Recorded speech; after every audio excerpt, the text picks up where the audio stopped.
Good morning, everyone, and welcome to today's webinar, where we're going to explore reopening New York. Helping us on our deep dive into the commercial real estate office market and how and when firms are going to return to the office are Rory Murphy, Patrick Heeg, and John Lugar of Transwestern Real Estate Services. Transwestern is a leading national real estate services company covering many markets and all aspects of commercial real estate. I think we're in about day 380 of 24/7 rampant speculation about the state of the New York office market and plans for return to office. And since it now appears to actually be happening, in fact, I'm in the IIB offices today, we're very fortunate to have Rory, Patrick, and John available to give us some data and analysis so we can move from speculation to action. As always, we want this to be valuable to our members. So please submit questions via the chat function, and we can address those at the end of the presentation. Really encourage you to take advantage of having this expertise available to us today. So with that, I'm going to turn it over. Rory, Patrick, John, the screen is yours. Great. Thank you, Bridget. Bridget, thank you so much. And we really appreciate this opportunity to talk with the membership of the Institute of International Banking this morning about the reopening of New York, obviously the state of the office market there and what have you. Just a little background on me. I'm actually in the Mid-Atlantic in Washington, D.C. I've been in this business now for 17 years and primarily doing tenant advisory and workplace solutions work on behalf of major government affairs clients, associations, financial services clients, and what have you. I'm joined today by Rory Murphy and Patrick Heeg, my partners up in New York. And really, this is a New York-centric focused presentation today. But once again, Bridget, I want to thank you for this opportunity. So I'm going to turn it over to Rory Murphy now. Hi, thank you, John. And yeah, echoing your thoughts. Thank you to Bridget and the entire IIB network here. But quick note, so similar to John, I've spent the bulk of my career in tenant advisory as well. So nearly 15 years into sort of my New York tenant rep career, and I've been at Transwestern for the last 6 and was at Cushman & Wakefield prior to that. So that's the quick background on myself. Patrick? Thanks, Rory. Yeah, I'm also a partner here in the New York office, focused on tenant advisory work. Started my career in 1999. So, I've seen, a couple significant cycles, most notably, September 11th, kind of out of the gates, and then the financial crisis in 2008. So we'll try and glean from that experience and see, what the go-forward plan is for the New York reopening and the impact on the market. Right. So real quickly, Bridget had mentioned, given a little background on Transwestern. Just real quickly, I wanted to just point out a few things here. We're based in Houston, Texas. The firm was founded in 1974, so we're approaching our 50th anniversary. We're the largest privately owned commercial real estate services firm in the United States. We're in 34 major markets. As we like to say, we're in almost every one of the NFL cities. We have strategic relationships, which may be interesting to this particular organization, given its international bent, with Devoncourt in Canada. It's the leading tenant advisory, really commercial real estate firm in Canada, privately owned. And then we have a strategic relationship for Europe, the Middle East, and Asia with Bank Paribas, BNP Real Estate. Perfect. So I think jumping right into it, we're going to work through a couple sections here. Leading off, I think, is the sort of most pressing conversation dating back to when the city represented sort of the epicenter about roughly 14 months ago at this point. But walk through sort of the reoccupancy as well as some MTA figures. So I think the first thing to note, and I think it's been, you can read it in the media and compare it to other larger cities and urban environments, but really New York, similar to San Francisco, Chicago, and in part DC, have sort of suffered a setback that relates to confidence in getting to the city. So really talking about the Long Island Railroad, the Metro North, the subway here locally, just generally what the confidence in taking those means of transportation are resulting in as it relates to the percentage occupancy. So today you see that Manhattan is sitting around 15%. We'll dive into a couple more granular figures shortly. But that figure for context was between 7 and 8% in Q4, downtown and midtown, 7 and 8% respectively. And then as it relates to the suburbs, it's interesting. I feel like you can get a general sense for some of the secondary and tertiary markets across the country where the main modes of transportation are driving, parking your car, walking. That has resulted in sort of a 30% and roughly, right around that number pretty consistently since sort of Q3, Q4 of last year. This slide, I think, really has two good talking points to it when comparing, this is sort of subway and bus ridership in comparison to the Long Island Railroad and Metro North. And then on the right side of the page, comparing the mobility walking statistics as well as the bridge and tunnel, so basically driving statistics. The first thing to note is sort of how this line has moved from March and April of last year to today. What generally tracks is, if you've been in the city this whole time, I think you can probably get a feel for it, is, following the difficult spring months and following the summer months, you started to see a slight return, a slight uptick last, Labor Day of last year. And into sort of October, sort of hit a little bit of a peak before we dove into the holidays. Thanksgiving, I think, was a pretty decent marker there. As well as, there was quarantine measures in place where folks couldn't return to the office for a certain matter of time after seeing family. And then from that point, you've seen dips in each of the sort of school vacations and sort of those points. You can kind of note that even on this top left one. But what we've really seen is in the last 2 months, the story has really been this, the push on the vaccine and what that has meant. And what you're seeing, especially as it relates to that bridge and tunnel traffic, the driving, as well as the Apple mobility statistics, is folks are now getting to the office primarily in ways that sort of, if they can get there without using public transit, that's what they're doing. And the walking and bridge and tunnel are showing that. So I think it's a good marker in terms of where the uptick's coming immediately. And then, I think the biggest, point to speak to is this next slide, which is the vaccine rollout. Truthfully, in speaking with a lot of clients in December and January, kind of having a lot of meetings after the new year, I think, we are all pleasantly surprised by the vaccine rollout in the last 60 days. If I had told certain clients in January that the figure would be over 50% of New Yorkers 18 plus before May having one dose of the vaccine, I think there would have been a very positive reaction to that figure. And 35% is now the number. These are updated as of April 27th for being fully vaccinated. So again, this has been, the New York story. I know that speaking with folks and with clients and friends in different cities, New York's push on the vaccine has been outpacing in many ways the balance of the country. And this next slide, sorry for a second, is a slide where the data is received from Castle, which is a card technology, an overall technology company that is really the leader in terms of building security. And so this is giving you a sneak peek into what commercial buildings are seeing and what data is being gathered by Castle as it relates to the top 10 cities.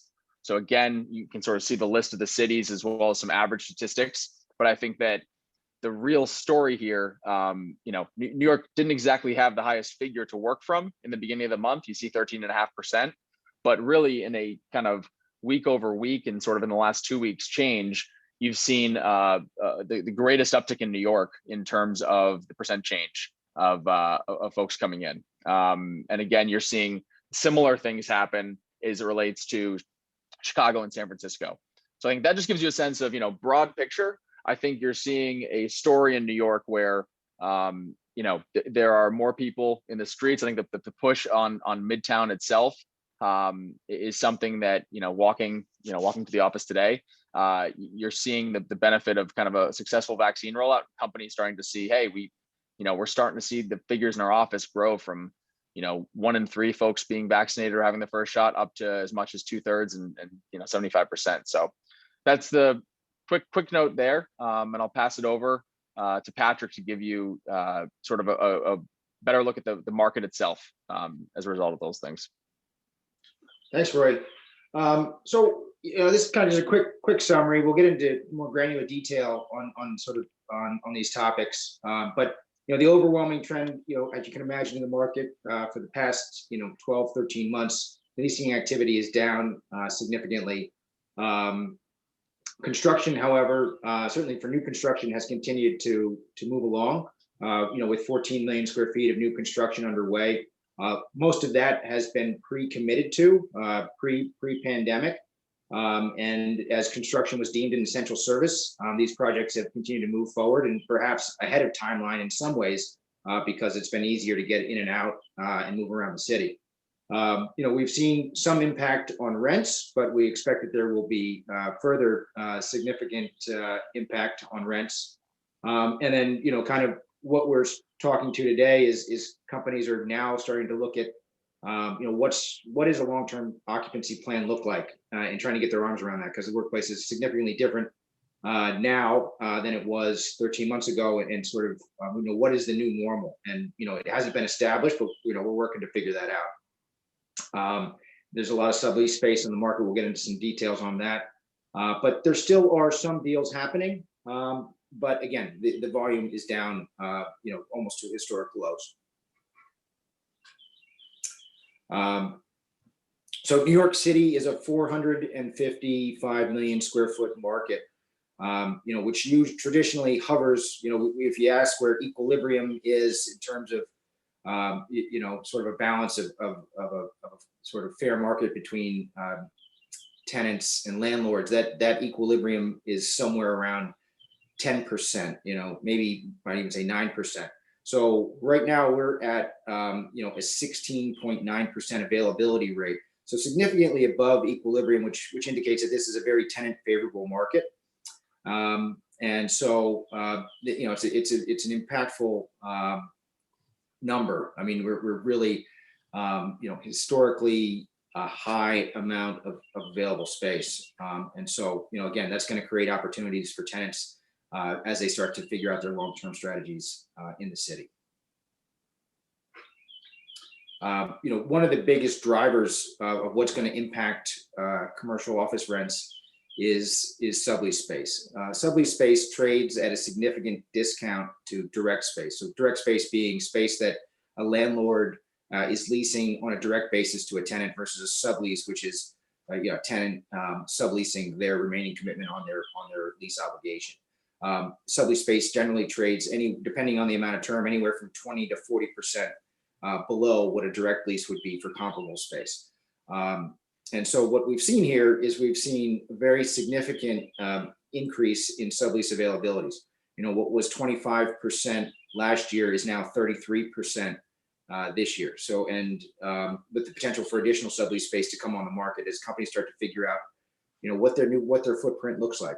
Are they going to continue a rotational schedules where that would allow them to reduce their footprint? But then there's some people who think, well, we're going to have everybody back, but we need to spread people out a little bit more. So it's very much an unknown in terms of what that's going to look like. So we could potentially see more sublease space come on the market, or we could actually see some of this space get reoccupied by the tenants that have the obligations. If you again, sort of if you look at the historical leasing activity, it's broken down quarter by quarter for 2020, and it's the leasing activity was 55% lower than it's historically been. And even that activity, if you get more granular, look at the deals, that activity was largely consisted of short-term extensions.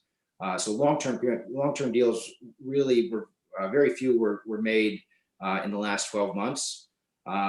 So the leasing volume is down a lot, which means that, basically landlords are eager to get, to have a conversation, to discuss what tenants want to do, to make accommodations, give them more flexibility in terms of, both contraction, termination rights, a lot of flexibility that landlords wouldn't necessarily tolerate when they have a higher volume of deals to evaluate.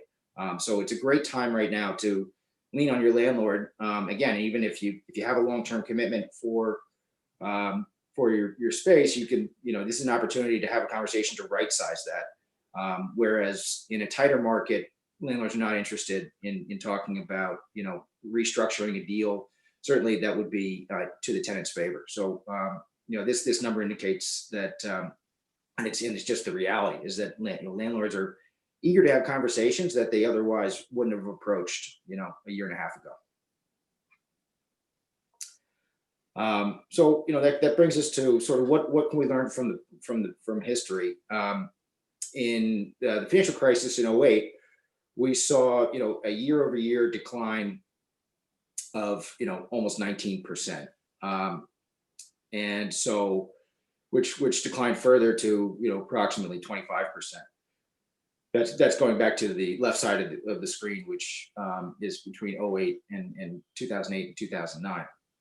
And then 2010 is when we found the bottom of the market. Sort of year to date from where we were at the end of 2019, the market has adjusted 11.5, almost 12%. But again, that statistic doesn't tell the real story, which is that, again, as we just mentioned, the leasing volume is down to historical lows. So there's not a whole lot of deals that have been made to really impact that number. So we believe that there's significant room in this market to further adjust. I would say safely we'll see an adjustment online with where the financial crisis was, which came down about 25%. So I think we're going to see overall, and again, we're not just talking about face rents.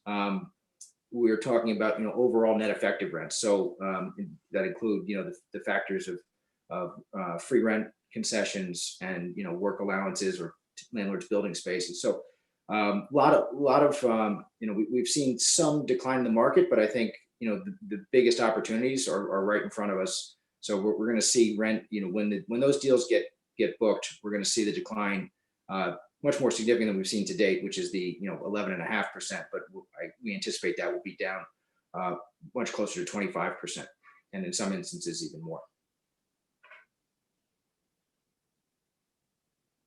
I think that moves us into the conversation around the return to the office. And I think that, it's interesting. I'm sure folks saw this morning, JP Morgan was in the news once again as sort of a leader as it relates to their plans for the summer and a July push. They were sort of the first movers as it relates to getting bankers and traders and analysts back in September of last year. But they're making a push in July to get everyone back, with the exception of a sort of 10% amount of their workforce, which they've identified as potential full remote from employees. I think the major, not to go through each one of these, I think the major shift in this conversation, if you compare it to the balance of 2020, sort of like Q4, Q3 to today, and certainly Q1, Q2, is these announcements used to be laden with questions. A lot of them would be, looking ahead to 2021, if it was sitting last summer, or looking ahead 6 to 8, 12 months. And what we're tending to see now is that folks are sort of seeing that vaccine rollout and hearing from their employees a general desire to, plan, get an answer, get a sort of general strategy in place. And so you're seeing these announcements come with a sales force, and I believe it was, in Facebook saying next month, we're going to start this sort of phased return. And John will jump in terms of some studies we've done as well. Sure. Just picking up on where Rory left off there. This next slide, this data is all from a Gensler survey. Gensler being a very large, prominent architecture and engineering firm in the United States. So they went out and did a survey of, hundreds of their clients. And this is sort of the data that they came up with. Now, obviously, we've learned a lot during this pandemic about different modes of work, how different sort of functional areas, whether it be back office, folks that, that need to collaborate, people obviously that are interested in career growth, sort of what their preferences would be in terms of working remotely versus obviously being physically in an office, or as we said, sort of somewhat, in between here. So this is just a good overview of sort of what that data showed. And you can see over here on the left-hand side, uh, open work environment versus private, that's the actual in-office type of stuff. But a lot of 52% of workers preferred sort of a hybrid model, which gave them the flexibility of being in the office and doing those things when it mattered. For instance, collaboration, socialization. Obviously, this whole idea, especially which is very important, I know in New York City, it is here in Washington, D.C. as well, which is, folks have to sometimes, in terms of their career growth, have to be in an office. It's more of kind of an apprenticeship system, whether it's in the banking industry, obviously investment banking as well, other financial services, the law firms and what have you. So, while they might prefer a hybrid model, obviously, as you all are putting together your reopening plans, this is sort of what I call the Rubik's Cube. Every organization is different, right? You have a different type of workforce. They live in different places. So you have locational issues, functional issues, and what have you. So this was just sort of an overview of what workers sort of preferred. But in light, of course, of what Jamie Dimon announced today, in some cases, it's just going to be, hey, you're coming back to the office, and then we're going to figure it out from there. So if you want to move on there, everyone. So as I mentioned, again, as a part of the study, there's sort of, three types of workers that they identified. You've got, in-office workers, and this also at an organizational level may reflect, hey, most of the people that you need to have, most of your employees will work in the office. Some will be able to work in this, what we call the fluid worker, and then the remote workers. These could tend to be maybe back office people or people that can work sort of individually on their own. This applies more to consultants, salespeople, and what have you. So the big takeaway, I think, from this slide, it was down here underneath, obviously offices are for collaboration. We all know that. But the HR function, of course, throughout this pandemic has become really the focus, I think, of reopening and back to office type of planning. In addition, obviously, the collaboration internally with the CFO and other executives to look at cost issues and what have you. In other words, can we do this? But the idea here is that HR policies, this is going to have a big impact on this bottom right bubble, which is talent, right? How do you figure out with your reopening plans how to retain talent, recruit talent? When sometimes the talent may not even be in the immediate area, it may be, sort of in another locale. Somewhere else in the United States. The interesting thing, and I've let Rory sort of chime in here too with New York City, is New York City, I know this is true with Washington as well. The talent pool has tended to be obviously focused around the city. There's plenty of talent obviously out there. So the question is this whole thing, whether or not you're having people commuting in, every day during the week, or if you're allowing people to work a little bit remotely because of lifestyle, family issues and what have you. See, these are sort of the issues, again, the Rubik's Cube, the things that we would help you figure out. We'll get to this in the next section, but these are sort of the overarching issues in the post-pandemic workplace. And I think one major point here is again, and this is things you can read these are things you can read in the news or track otherwise, but it's been interesting to track in New York the folks who are either upping their commitment to the city or strategically, keeping their commitment to the city and to an office, even with remote announcements. You're seeing, big tech specifically, as well as the banking institutions, keep this core focus. And if it's a hoteling concept, if it's a collaboration driven concept, it's finding the balance for that fluid worker, that individual who has in their sort of the pie chart of what they do day to day is predominantly teamwork driven, apprenticeship driven, general interaction driven. And so I think it's just been interesting to track as it relates to there being this it seemed definition of remote work end of the workplace compared to remote work with a hybrid intent that is still committed to the workplace. So I think that's just something we'll continue to track. And as companies in each particular sector, you're going to have folks that are committing more to the office and see as it relates to talent retention and talent recruitment where that ends up. So I think that's going to be, in line with sort of the opportunity in the marketplace over the next 12 to 18 months, the other item to track. And then Transwestern Tools, we'll just brush over these. Look, these are, none of this is new based on the pandemic. These are things that were front of mind for clients in advance of COVID. But I think that it is increased the quantitative desire. Clients have just wanted this quantitative look based on the questions they're receiving, which is to say, what is the best market for my expansion? Where does my office need to be? If it's in New York, which submarket does it need to be in? How will my space be both flexible and support growth so that maybe I can lock in to a favorable rate, knowing a commitment or a growth cycle in the city, while also being prepared for something similar to what we've gone through, or at least just a flexible sort of arrangement. So I think these are tools that we have, on our consulting team, and then otherwise bring to clients, and happy to sort of dive in deeper, or as mentioned earlier, talk through other cities or other needs. But this just gives you a sense of sort of what we've been working on with clients. Again, this sort of you can almost bucket into 4 groups: the resident, connector, hybrid, and remote employee.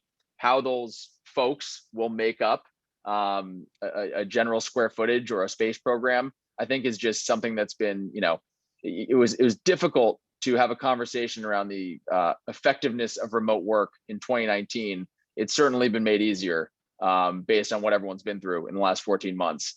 And so this is just an example of, one client who went, weighed 40,000 to 20,000 square feet. You can see sort of how they valued their headcount and sort of what it resulted in for, what are we solving for in our space? And so this is a study that is different for every company.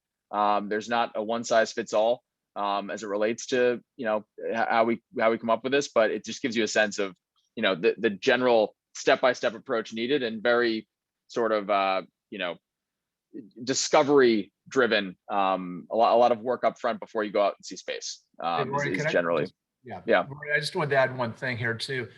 Bridget mentioned in her opening comments about sort of all of the speculation, anecdotal stories and what have you about how people are going to, firms are going to get their employees back to work, or allow them to be sort of this fluid type of worker or what have you.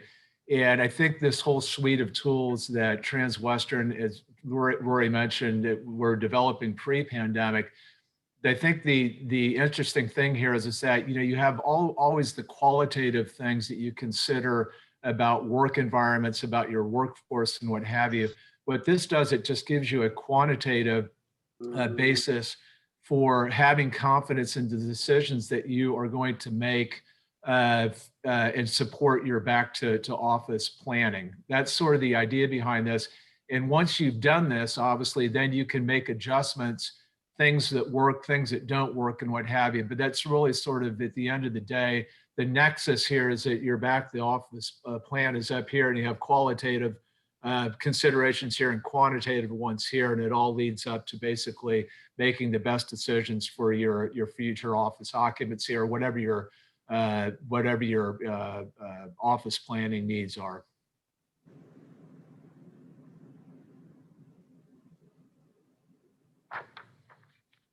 And that's what we had to walk through. So I think, I don't know, John, if you can see the questions, I think a couple questions pop up, or Bridget, you want to jump in? No, John, do you Sure. want to take these questions? And then we have 1 or 2 that have come in by email that I'll ask when you're done. Sure. So Patrick says, when Patrick says right sizing in terms of talking to the landlord, what does he mean if you want to stay in the building but lease a smaller space? Yeah, so my point there is that that's a discussion that landlords were not particularly eager to have. I.e., making your footprint smaller when you. But again, in this market with the lack of leasing volume, if you're comfortable committing to additional term, you can right size that footprint. So if you feel that you need less space, but are confident that you need a presence in New York City, but you just have too much space, landlords are receptive to the concept of, okay, let's have a discussion and talk about reducing the footprint and restructuring the lease such that it's a long-term commitment, but it's for less space and potentially even at a more favorable rate. And that's one of the questions we got, sort of fits in with this of what kinds of concessions, and the specific question was, do you see people getting the I don't know what you call it, their lease term, the remainder of their lease term, sort of getting bought out as part of a concession to move to new space? Is that common, or is that happening, was the question? Yeah, I absolutely. And again, happy to take, happy to respond to anybody, on an individual basis with your specific situation. But yes, again, it depends if you're looking to if you're within a portfolio of buildings, i.e., one landlord has several different buildings. That's the most easy way to facilitate a restructure. If you're looking, depending on the remaining term of your lease, there are definitely scenarios where another landlord will entice you to come to their building and take over your remaining lease obligation. Again, it's just a function of how much remaining term you have on that lease. The less term you have, the easier it is for another landlord to say, okay, we'll buy you out of that, and or another way to get around it is that the new landlord extends your free rent at the new building such that it offsets your remaining obligation. So a couple different ways to go at it. And again, it's all dependent on your particular situation. Yeah, and real quick point to add there is just, I think that what you're seeing a lot that is not in the numbers is landlords are being more flexible as it relates to commencement dates. In addition to sort of that free rent package, I think you're seeing owners who have sort of written off 2020 and 2021 as a difficult, lease up time. And so if you come to them as someone who is intent on signing a long-term lease, they're more keen to folks who have 2022 and in some cases, depending on the size, 2023 lease expiration dates. They're open to sitting down at the table today to solve for some of their vacancy and speak to you and say, look, I know you don't need your space or you don't want to, dual obligation, but if we can fix a commencement date out next year and come to an understanding, that's something that landlords are doing, and it's candidly sort of hidden in the numbers where the free rent might not include that sort of post construction pre-commencement period. So anyways, granular comment there, but okay. We have another question here. What is the sample size as being used when talking about employees? This was back to the Gensler study. Employees want to have it both ways. We can actually get the numbers from Gensler, but I know they interviewed or sent out surveys to over 1,000 of their clients. So the question is, what was the size of the firm and what have you? But let's, again, it was a pretty big sample, but we're happy to get those numbers for you. John, I'll run a little bit of interference on this last question to give a little background.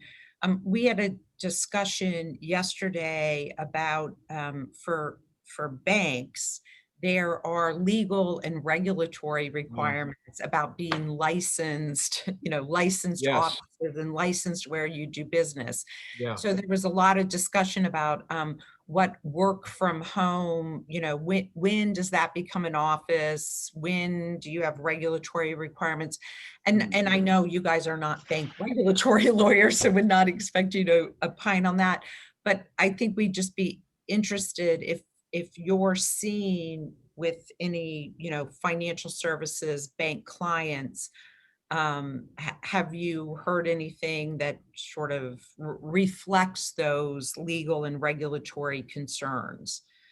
One of the comments yesterday was that there were a lot of sort of waivers, maybe look the other way by regulators because of the pandemic.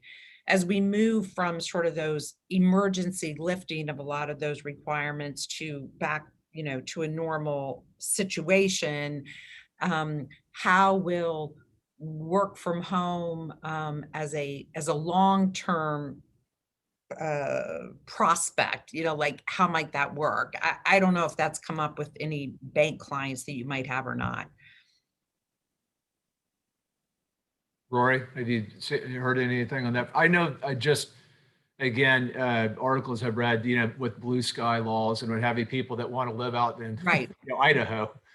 And the next thing you know, they're not they're just, yeah, we Exactly. understand the issue, but I don't think we've dealt with anybody yet that's had that specific question, but it's obviously a big one for the financial services industry. The only context I'd say is that, and this isn't, I would say we are not seeing it as much as a long-term commitment, but I think the hub and spoke model is one that a lot of financial services firms are using to sort of prepare for that, which is to say, if the employees live in Connecticut and are working from home currently, this sort of concept around potentially leasing an office, a satellite office in Connecticut, to prepare for sort of a transitional period. I think a lot of the conversations, and again, this is not a direct answer to that, but I think that there was a period of time where folks saw, flight from New York or flight from the major cities to then have long-term commitments in, Connecticut or New Jersey or even Florida. And I think that what we've seen is to solve for the, smaller grouping of professionals who need space. I think that we've seen sort of, Miami commitments, Connecticut commitments, New Jersey commitments to put people back into an office. So I think that might be a loose answer to that. But I think it's a great question, and we'll happily sort of dig in our sort of legal network and as well and come back to you.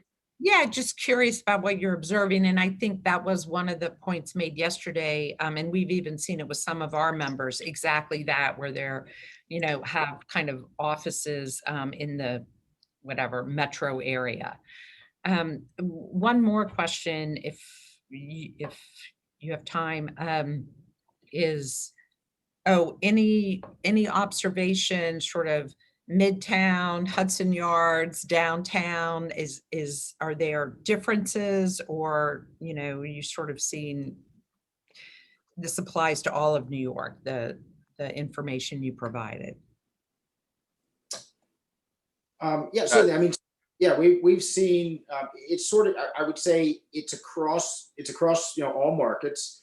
I would say the most impacted market is probably Midtown South, which is between 14th Street and 34th Street, which garnered the attention of the technology companies, which have really buoyed a lot of the growth in New York City. As we've seen financial services footprint contract, tech has come in and been really the growth part of the market, and tech was sort of the first to sort of approach this remote work as an opportunity to reduce occupancy costs.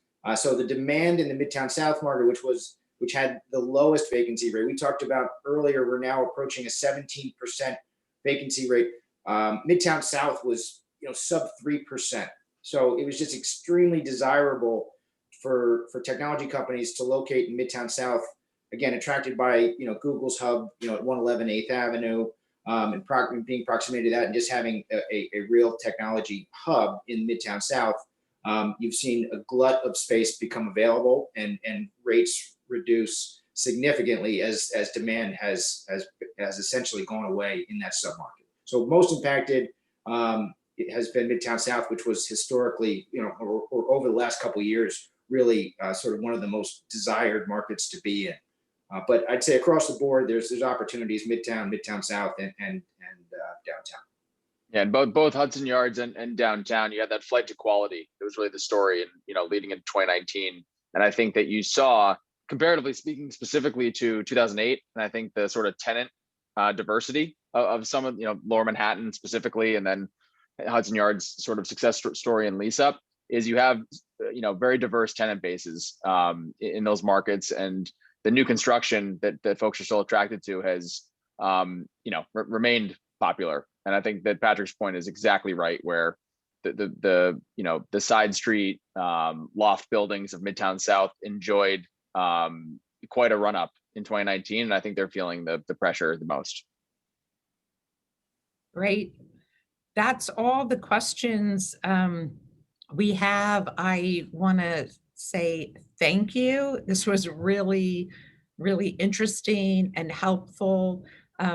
We've distributed the slides. Your contact information is on there. Thank you for offering, follow-ups with members if they reach out to you. And we'll stay tuned and see how this all actually rolls out. It's going to be interesting. So thank you, Bridget, so much, and appreciate all the members that joined us today on this call. Obviously, we have a long road ahead, but I think with the pickup or the uptake in vaccinations, I think we really can truly say we're seeing light at the end of the tunnel. So thank you so much. Enjoy this wonderful spring day. Yes, thank you. Okay. Everyone, be well. Bye-bye. Bye-bye. Thank you all.